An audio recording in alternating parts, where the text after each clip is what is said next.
तर मला बनवायची आहे इडली आणि डोसा, म्हणजे दोन्हीसाठी पण एकच बॅटर लागतं, फक्त थोडंसं पातळ करायचं डोस्यासाठी. तांदूळ 4 वाट्या आणि उडदाची डाळ 1.5 वाट्या किंवा तुम्ही 2 वाटे पण टाकू शकतात. असं मी भिजायला घातलं आहे. छानपैकी त्याला 4-5 पाण्याने धुवून नंतर भिजवत ठेवून रात्रभर आणि सकाळच्या टायमाला मी इथे वाटून घेत आहे. मिक्सरच्या भांड्यामध्ये वाटते थोडं थोडं करून. थोडं थोडं पाणी मी पहिले बाजूला काढलं आणि जसं लागेल तसं पाण्याने असं वाटून घ्यायचं. जसं मी तुम्हाला दाखवते आहे तसंच अनुचं पण इथे चाललं होतं की असं वाट तसं वाट, म्हणजे तिला खूपच असं शिकवायला लागतं. मग हळूहळू करून मी सगळंच वाटून घेतलं आणि त्याला रात्रभर ठेवलं. नंतर सकाळी बघा किती छान फर्मेंट झालं आहे ना, म्हणजे एवढे भारी त्याचे डोसे इडली झाली की काय सांगायचं तुम्हाला, तर पुढे दिसेलच.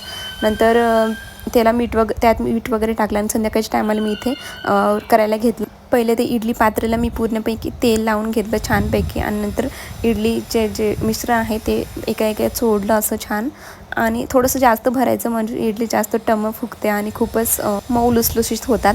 तर माझ्या एका इडली पात्रामध्ये 12 इडल्या अशा होतात एका टायमाला, त्यामुळे एका माणसाचं भागून जातं. 12 इडल्या एका माणसाला सहज खाऊ शकतात, कारण सांबार वगैरे असला तर भारी वाटतं. आणि माझ्या इडल्या एवढ्या भारी होतात की 12 इडल्याच्या खाली एक पण इडली जाणारच नाही, म्हणजे अगदी जास्तच जातील.